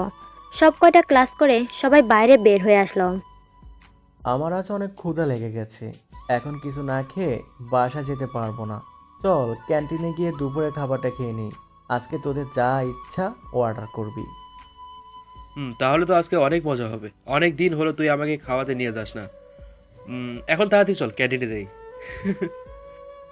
দেখছিস সাফি, এই বান্দরটাকে আমি সব সময় খাওয়াতে নিয়ে যাই, বাট কয়েকটা দিন একটু বিজি থাকার কারণে ওকে খাওয়াতে পারি নাই। তাই মনে হচ্ছে তাহসিন আমার পর হয়ে গেছে। আচ্ছা এখন চল সবাই ক্যান্টিনে যাই। তারপর সবাইকে নিয়ে ক্যান্টিনে চলে গেলাম। সবাই ক্যান্টিনে গিয়ে খেতে বসে গেল। বয় এসে খাবার মেনু দিয়ে গেল। তাহসিন আর সাফি দুজনেই ইচ্ছে মতো অর্ডার করলো। আমি দুপুরে বেশি কিছু খাই না, তাই হালকা অর্ডার করলাম। একটু পরে বয় এসে খাবারগুলো দিয়ে গেল। সবাই মিলে খাওয়া শুরু করলাম। হঠাৎ করে টিভিতে সংবাদ শুরু হলো। এই মুহূর্তে বিশেষ খবর। 2 দিন আগে হ্যাকার গার্ল নামে পরিচিত একটা মেয়ে আভা লাইভে এসেছিল। এবার সে আরও একটি হ্যাকার গ্রুপকে হ্যাক করে সাইবার জগতে সাড়া ফেলে দিয়েছে। এবারে লাইভে এসেও মেয়েটা বিল্লাহ ভাউকে খোঁজ করেছে। যদি বিল্লাহ ভাউ তার সাথে যোগাযোগ না করে তাহলে সে হ্যাকিংয়ের কাজ চালিয়ে যাবে। সরকারি কয়টা দল মেয়েটাকে খোঁজার জন্য সব রকমের চেষ্টা চালিয়ে যাচ্ছে, কিন্তু মেয়েটা নাগালের বাইরে থেকে যাচ্ছে। কিন্তু মেয়েটা তার নিজে একটা কোডিং বলে দিয়েছে আগের লাইভে। সরকারি কর্মকর্তারা বলেছে যে এই কোডিংয়ের মাধ্যমে তারা মেয়েটাকে খুঁজে বের করবে, যে করেই হোক। কারণ মেয়েটা যে গ্রুপগুলোকে হ্যাক করেছে সেগুলো সরকারের হয়ে কাজ করতো, কিন্তু মেয়েটা বলছে গ্রুপগুলো সরকারের বিরুদ্ধে কাজ করেছিল অনেক গোপনে। তাই মেয়েটা তাদেরকে হ্যাক করেছে। এর পেছনে কী কারণ থাকতে পারে সেটা এই মুহূর্তে ক্লিয়ার করা যাচ্ছে না। তারপর খবর শেষ হয়ে গেল। আমি একটা জিনিস কিছুতেই বুঝতে পারছি না যে মেয়েটা চাইছেটা কি। সে আগে যাদের গ্রুপ হ্যাক করেছিল তারা তো সরকারের হয়ে কাজ করতো, এটা সবাই জানে। কিন্তু মেয়েটা তারপরও তাদের সর্বনাশ করলো। এখন আবার আরেকটা গ্রুপকে। কিন্তু সব থেকে বড় কথা হলো মেয়েটা বিল্লা ভাউকে খুঁজছে কেন? আমি শুনেছি বিল্লা ভাউ এই সাইবার জগতের কিং। দেশের সবগুলো হ্যাকারদের প্রশিক্ষণ বলে এই বিল্লাহ ভাই দিয়েছে, কিন্তু তাকে এই পর্যন্ত কেউ দেখতে পারে নাই। আচ্ছা, তোরা কি বলিস এই বিষয়ে? এখন এসব নিয়ে ভাবার সময় আমাদের নাই। এই সাইবার জগতের সব কিছুই আমাদের আয়ত্তের বাইরে, তাই এসব মাথা থেকে ফেলে দিয়ে পড়ালেখায় মনোযোগ দাও। আচ্ছা, সবার তো খাওয়া হয়ে গেছে, এখন বাসায় চলো। তারপর তিনজনের সবার গন্তব্যে চলে গেলাম। বাসায় এসে মাহফুজ এই মাফিয়া কালের বিষয়ে ভাবতে লাগলো। এই মাফিয়া কালটা চাইছেটা কি? বিল্লা ভাউকে তার কি প্রয়োজন লাগতে পারে? ওহো, সবাইকে বলে রাখি, যারা বিল্লা ভাউকে পাচ্ছেন না তাহলে বলি, আমি হলাম বিল্লা ভাউ। এই সাইবার জগতে এই নাম নিয়ে হাঁটু গেড়ে বসে আছি। কোনো মতে রাতটা পার করে দিলাম। উদ্দেশ্য, আজকে রাতে সাজিদের সাথে কথা বলবো বিস্তারিত, তারপর যা ব্যবস্থা নেওয়ার সেটাই নিব। খাওয়া দাওয়ার পরে তাহসিনের সাথে কলেজে ঢুকে গেলাম। কলেজে ঢুকতেই দূর থেকে কেউ একজন নাম ধরে ডাক দিল। তাকাতে দেখি নাওশিন আমাকে ডাকছে। তাহসিন তো নাওশিনকে ডাক দিতে দেখে পুরো হ্যাং হয়ে গেল। তাহসিনের মুখের দিকে তাকিয়ে হেসে দিলাম। কিরে, তুই এভাবে স্মার্টফোনের মতো হ্যাং হয়ে গেলি কেন? কিরে, কি করবো তুই বল? যে মেয়ে কাউকে পাতা দেয় না, কারোর সাথে ফ্রেন্ডশিপ করে না, তুই পড়াটা বুঝতে গিয়েছিলি, বোঝানো শেষ হলে আর কথা বললো না, কিন্তু আজকে কলেজে আসার পরই তোকে ডাক দিল। এটা না আমার বিশ্বাসই হচ্ছে না, একদম বিশ্বাস হচ্ছে না। এইটুকু সময়ের মধ্যে কি এমন হলো? আরে পাগলা, যে যেমন কোয়ালিটির মানুষ তার সাথে সেভাবেই মিশতে হয়। দেখ, ওকে আমার খুব ভালো লাগে, এক কথায় ভালোবেসে ফেলেছি। ওকে পেতে হলে আমার তো কিছু করতেই হবে।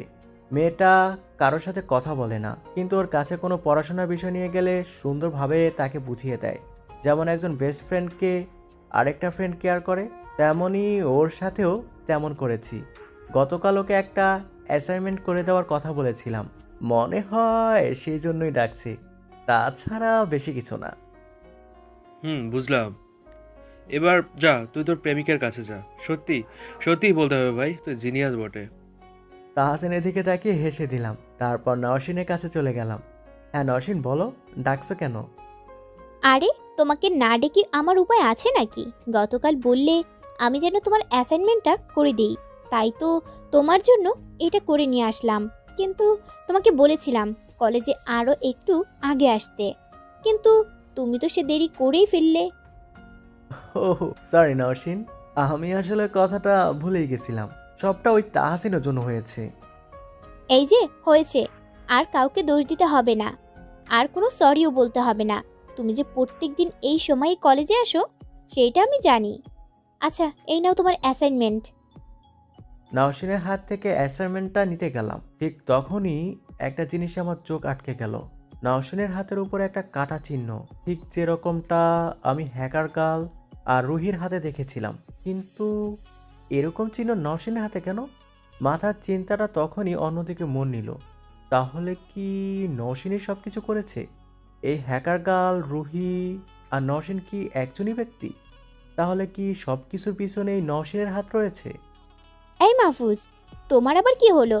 তুমি আমার হাতের দিকে তাকিয়ে কি দেখো?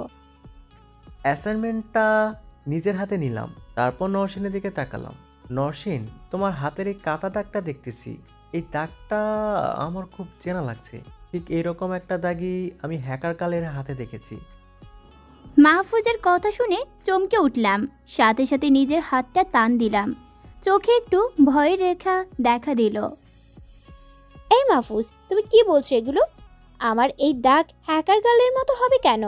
আমার ছোটবেলার একটা দুর্ঘটনার জন্য এই দাগটা হয়েছে। তুমি কি আমাকে সন্দেহ করছো নাকি? আরে না না, কি বলছো তুমি এগুলা?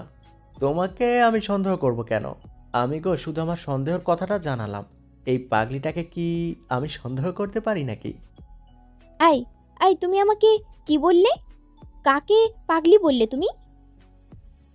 এই রে, বেশি এক্সাইটেড হয়ে এতটুকু বলে ফেলেছি, লজ্জা পেলাম নিজের মনে। মাথাটা চুলকাতে চুলকাতে না, কিছু বলি নাই বলে তাড়াতাড়ি দৌড়ে চলে আসলাম। আর একটু হলেই তো ধরা পড়ে যেতাম। মাহফুজের কাণ্ড দেখে আমি হেসে দেই। মাহফুজ ভয় পেয়েছে দেখে অনেক হাসি পেল। তবে আমি মাহফুজের অনেক কাছে চলে এসেছি। মাহফুজকে আমার ভালোই লাগে। এই কয়টা দিনে বেশ খানিক মিশে গেছি। এক দৌড়ে চলে আসলাম তাহাসিনের কাছে। কি রে বান্দর, এভাবে দৌড়ে চলে আসলি কেন? চলে আসবো না তো কি করব? আবেগের ঠেলায় তো ওকে পাগলি বলে ফেলেছি। তারপর কোনো মতে কথাটা ঘুরিয়ে এসেছি। কিন্তু আমার একটা জিনিস সন্দেহ হচ্ছে। আমি হ্যাকার গাল আর রুহির হাতে যে কাটা চিহ্নটা দেখেছি, ঠিক সেই রকম একই চিহ্ন নসীন হাতেও দেখতে পেলাম।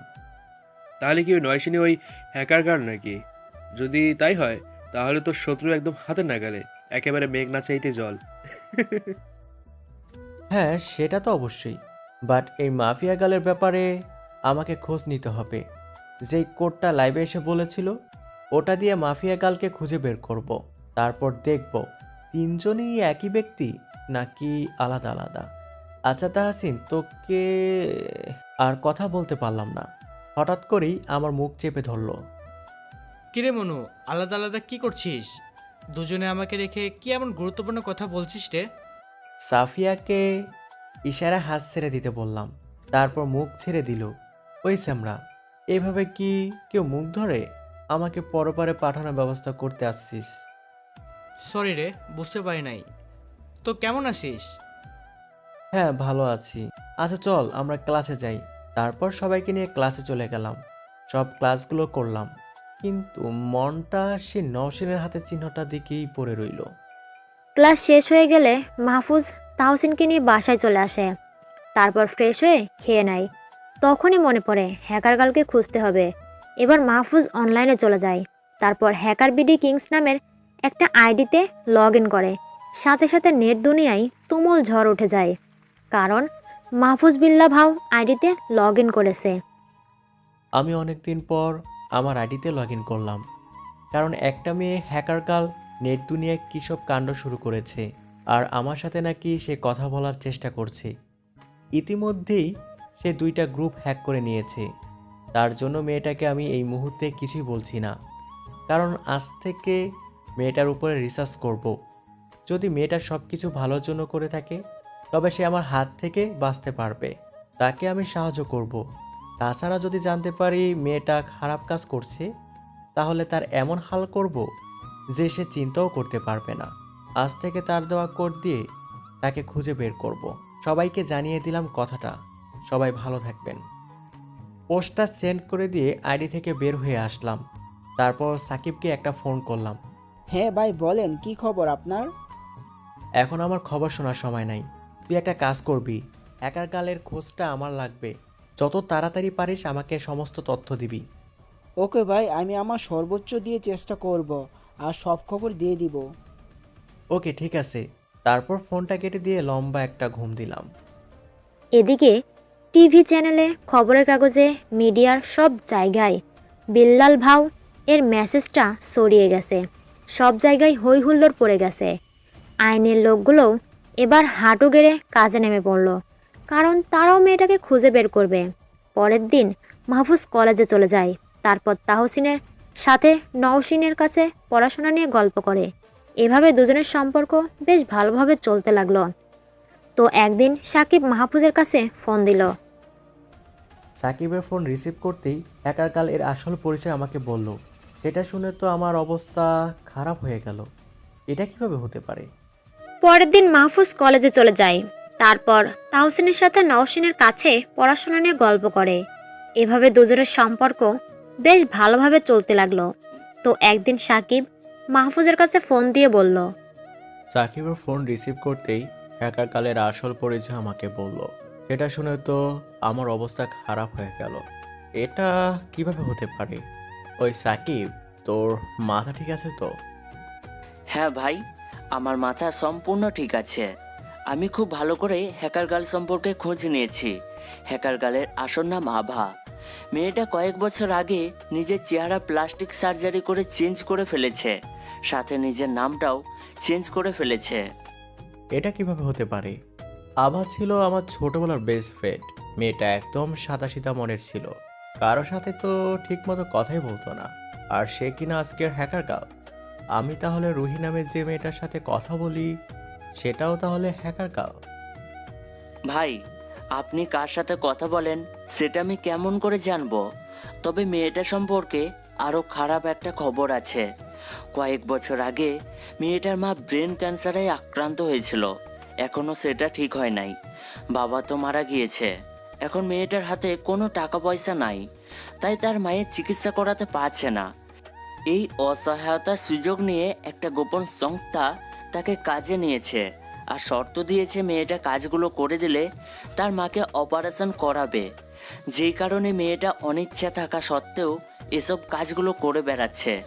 তবে যে সরকারের যে গ্রুপগুলো সে হ্যাক করেছে সেগুলো সত্যিই সরকারের বিরুদ্ধে গিয়ে কাজ করেছিল। এখন আপনি যদি পারেন তাহলে মেয়েটাকে বাঁচিয়ে নিন। আমি জানি আপনি মেয়েটাকে বাঁচাতে পারবেন। আচ্ছা, তুই এখন ফোনটা রাখ, আমি দেখছি যে কি করা যায়। তারপর সাকিবের থেকে ফোনটা কেটে দিলাম, কিন্তু চোখ দিয়ে অঝরে পানি বেরিয়ে চলছে। কারণ আভা ছিল আমার ছোটবেলার সব থেকে ভালো বন্ধু। দুজনে একসাথে বড় হয়েছি, কিন্তু হঠাৎ আব্বুর ট্রান্সফারের জন্য আমরা অন্য জায়গায় চলে যাই। তারপর থেকে আর আভার সাথে আমাদের যোগাযোগ হয় না। কিন্তু সেই দিনের আভা আজকে এসে হ্যাকার গার্ল হয়ে গেছে। আমার তো মানতেই যেন কেমন কষ্ট হচ্ছে। এখন একটাই কাজ করতে হবে, আভার দেওয়া সেই কোডিংটা দিয়ে যেভাবেই হোক খুঁজে পেতে হবে। যাই হোক, এখন কলেজে যেতে হবে, কারণ সামনেই আমার পরীক্ষা আছে। আর সময় করে কোডিংটা দিয়ে আভাকে খুঁজে বের করতে হবে।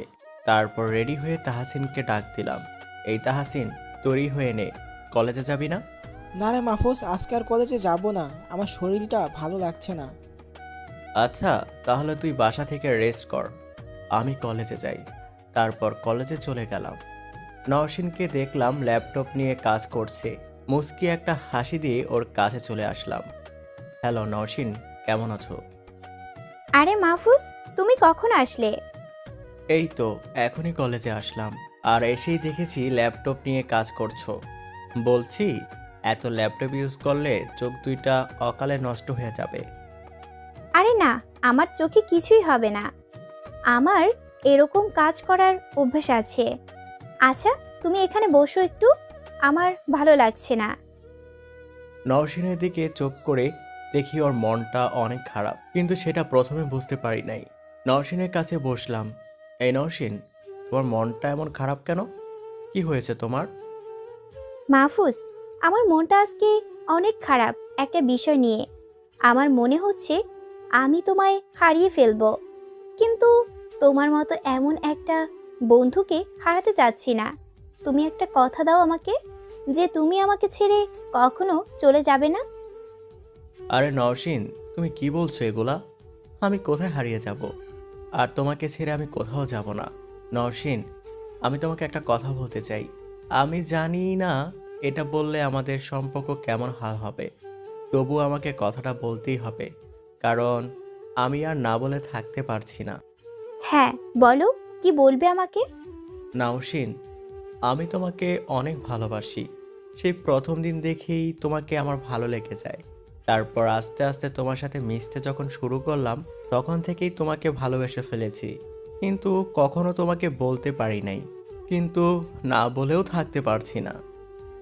নওশিন মাহফুজের কথা শুনে একদম চুপ হয়ে গেল, কোনো কথাই বলছে না। আমার মনে একটু ভয় হলো, কারণ কথাটি বলার সাথে সাথে নরসিন একদম চুপ হয়ে গেল। এখন নরসিন আমাকে কি বলবে সেটা ভেবেই ভয় লাগছে। মাহফুজ, তুমি তো আমাকে ভালোবাসো সেটা বুঝলাম, কিন্তু তুমি যদি আমার অতীত সম্পর্কে আর আমার আসল পরিচয় জানো, তাহলে আমাকে ভালোবাসার কথা ভাবতেও পারবে না। আমি কোনো কিছুই শুনতে চাই না। তোমাকে ছাড়া আমি বাঁচতে পারবো না। তুমি আমাকে যদি না ভালোবাসো তাহলে আমি থাকতে পারবো না।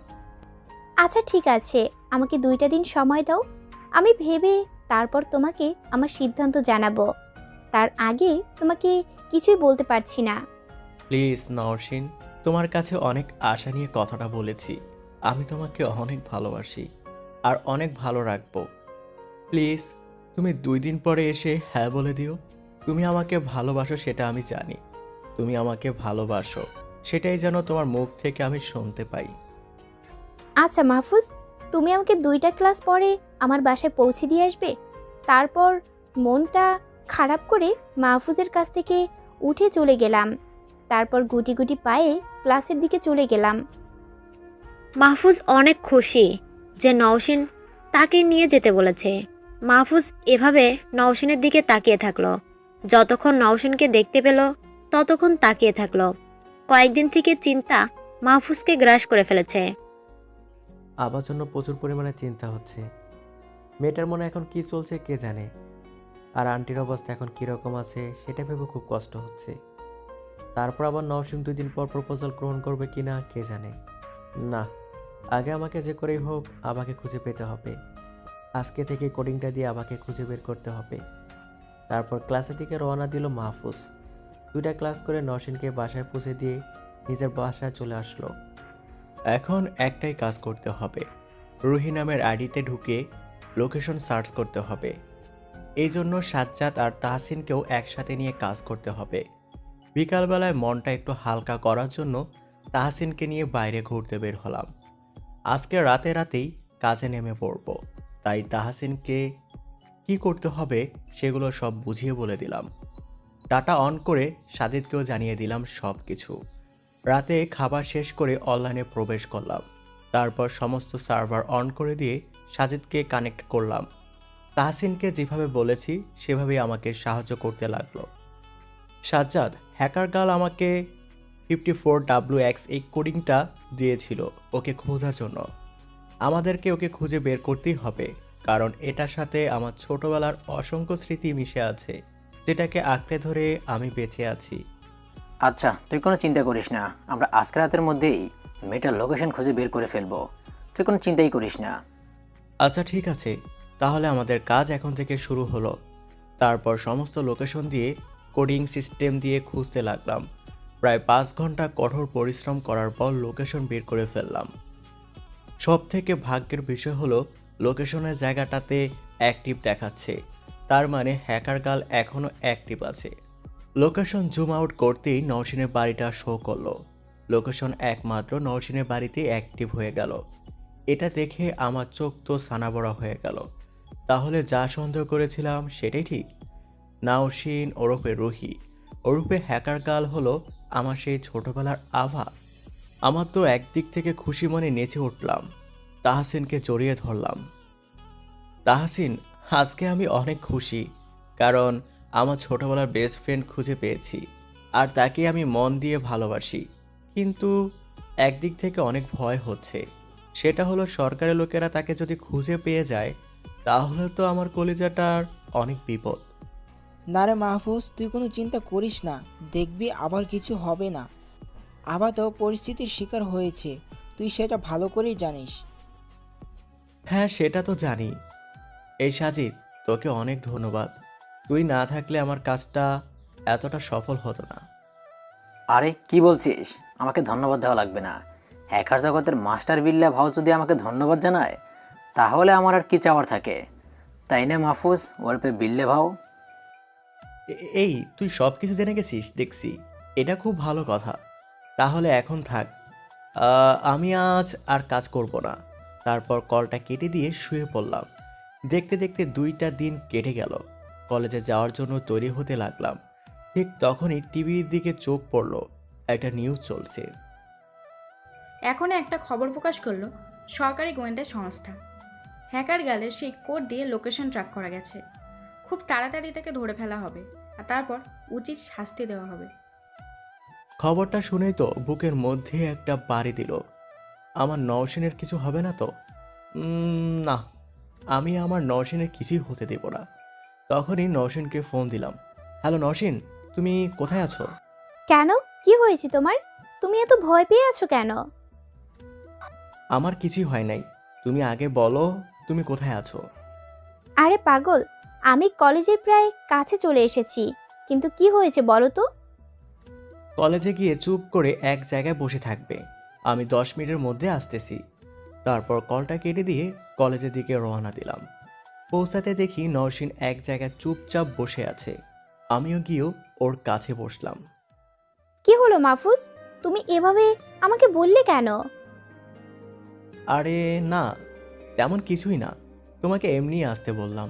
ও, একটা কথা তো ভুলে যাচ্ছি। আচ্ছা নওশিন, তুমি বলেছিলে যে 2 দিন পরে তোমার সিদ্ধান্ত জানাবে। প্লিজ নওশিন, আজকে সেই দিন, আমাকে না বলো না। আচ্ছা মাহফুজ, তুমি আমার সম্পর্কে না জেনেই আমাকে ভালোবেসে ফেললে। তুমি আমার অতীত জানো না, আমার পরিবারে কে আছে সেটাও জানো না, তারপরেও তুমি আমাকে ভালোবাসলে। আচ্ছা, আমার অতীত জানার পরে যদি তুমি আমাকে ঘৃণা করে ছেড়ে দাও? তুমি কি পাগল হয়ে গেছো নাকি? তোমার অতীত যেটাই থাকুক না কেন, আমি তোমাকে ভালোবাসি। তোমাকে ছেড়ে কোথাও আমি যাব না। আজীবন তোমার বিপদে আপদে পাশে থাকবো। মাহফুজের হাতটা জড়িয়ে ধরে বললাম, মাহফুজ, আমি আমার জীবনে ঠিক এরকম একটা মানুষকেই খুঁজছিলাম, যে আমাকে কখনোই ছেড়ে চলে যাবে না। হ্যাঁ, আমি সিদ্ধান্ত নিয়েছি, আমিও তোমাকে অনেক ভালোবাসি। তোমাকে ছাড়া থাকতে পারবো না, কিন্তু আমার ভয় হচ্ছে, কেন জানি মনে হচ্ছে আমি তোমাকে হারিয়ে ফেলবো। নওশিনকে আমার বুকে টেনে নিলাম। এই নওশিন, আমার থেকে কেউ তোমাকে আলাদা করতে পারবে না। আমি যতক্ষণ তোমার পাশে আছি, কেউ তোমাকে কিছুই করতে পারবে না। আচ্ছা, ক্লাসের সময় হয়ে গেছে, এখন চলো ক্লাসে যাওয়া যাক। তারপর নৌশনকে নিয়ে মাহফুজ ক্লাসে চলে যায়। আজকে দুজন একসাথে বসেছে। তাহসিনও ক্লাসে চলে এলো। তারপর মাহফুজের উল্টো পাশে বসলো।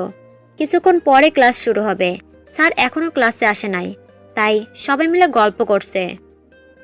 এমন সময় 10 থেকে 15টা গাড়ি কলেজ গেট দিয়ে মুহূর্তের মধ্যে ঢুকে গেল। গাড়িগুলো কলেজের চারপাশে ঘেরাও করে থামলো। তারপর গাড়ি থেকে অনেকগুলো পুলিশ পুরো কলেজটা ঘেরাও করে ফেললো। একজন পুলিশ ছোট্ট একটা মাইক হাতে নিয়ে বলতে শুরু করলো, আমরা জানি হ্যাকার গার্ল এই কলেজে পড়ে, আর এই সামনের ক্লাসে সে বসে আছে।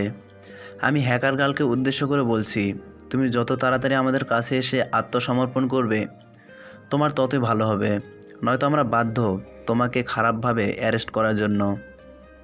নওশিন এই কথা শুনে মাহফুজকে শক্ত করে ধরে রাখলো। মাহফুজ, আমার খুব ভয় করছে, ওই পুলিশগুলো আমাকেই নিতে আসছে। আমি সেই হ্যাকিং গার্ল যাকে পুরো দেশ মিলে খুঁজছে। আমাকে প্লিজ ওদের সাথে যেতে দিও না। আমি বাধ্য হয়ে এই পথে নেমেছি, আমার আর কোনো উপায় ছিল না এছাড়া। তোমাকে আমি কতবার করে বলেছি তুমি একটু চুপ থাকো, তারপরও তুমি কথা বলেই যাচ্ছ। আমি তো বললামই, আমার থেকে কেউ তোমাকে আলাদা করতে পারবে না। হ্যাকার গার্ল, আমি 1 থেকে 10 পর্যন্ত গুনব, তার মধ্যে যদি তুমি বাইরে না আসো তাহলে তোমার কাছে আমরা যেতে বাধ্য হব। মাহফুজের দিকে করুণ দৃষ্টিতে তাকিয়ে আছি। নওশিন ওরফে আবা একদম ভয় পাবে না। আমি তোমার সাথে আছি, তুমি এখন বাইরে যাও, আমি তোমার পিছে পিছে আসছি। এই, তুমি আমার আসল নাম জানলে কি করে? কেমন করে জানলাম সেটা পরে খুলে বলবো। এখন চলো তোমাকে আগে মুক্ত করে নেই।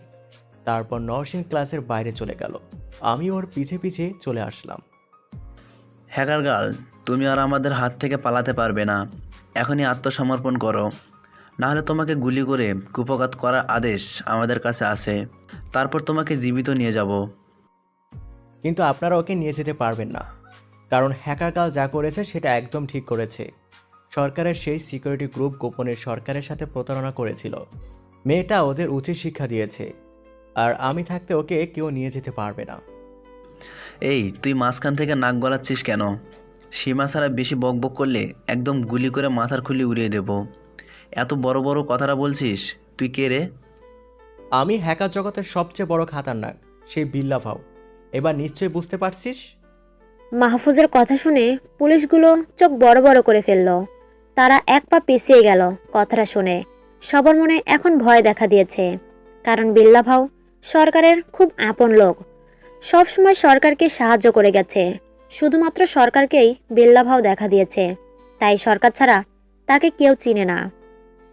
পুলিশগুলো ভয় পেয়ে গেল, কিন্তু তাদের কমান্ডার কিছুক্ষণ কি একটা ভেবে আবার বলে উঠল, আচ্ছা, আপনি সেই বিল্লা ভাও, সেটার কি প্রমাণ?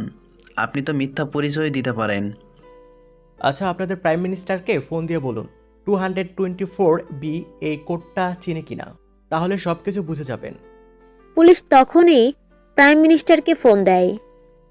হ্যালো স্যার, আমরা হ্যাকার গার্লকে ধরতে আসছিলাম, কিন্তু এখানে একটা ছেলে মেয়েটাকে আসতে দিচ্ছে না। সে দাবি করছে সে যে বিল্লা ভাও। আমরা বিশ্বাস না করায় 2224B এই কোডটা আপনাকে বলতে বলল। স্যার, এই কোডটা কিসের জন্য? আরে কমান্ডার, এখন আপনার সামনে যে ছেলেটা রয়েছে সে সত্যই বিল্লা ভাউ। আপনি ওদের দুজনকে কিছু করবেন না, যত্ন করে আমাদের কাছে নিয়ে আসুন। পুলিশ কথা বলার শেষে ফোনটা রেখে দেয়। সরি বিল্লা ভাউ, আপনাকে আমরা চিনতে পারি নাই। মিনিস্টার আপনাকে যত্ন করে নিয়ে যেতে বলেছেন। আপনি আমাদের সাথে চলুন। নওশিনের দিকে তাকিয়ে দেখি আমার দিকে অবাক হয়ে তাকিয়ে রয়েছে। কি হলো, তুমি এরকম অবাক হয়ে তাকিয়ে আছো কেন? না, আমি বিশ্বাস করতে পারছি না যে আমি বিল্লা ভাউয়ের সামনে দাঁড়িয়ে আছি। তাহলে তুমি আমার ব্যাপারে সবকিছু জানতে আগে থেকে? হ্যাঁ, আগে থেকে সব কিছু জেনে নিয়েছিলাম। আচ্ছা, এখন তাহলে চলো আমরা মিনিস্টারের কাছে যাই। তারপর নওশিনকে নিয়ে মিনিস্টারের কাছে চলে গেলাম। তারপর সব কিছু খুলে বললাম নওশিন কী জন্য এগুলো করেছে।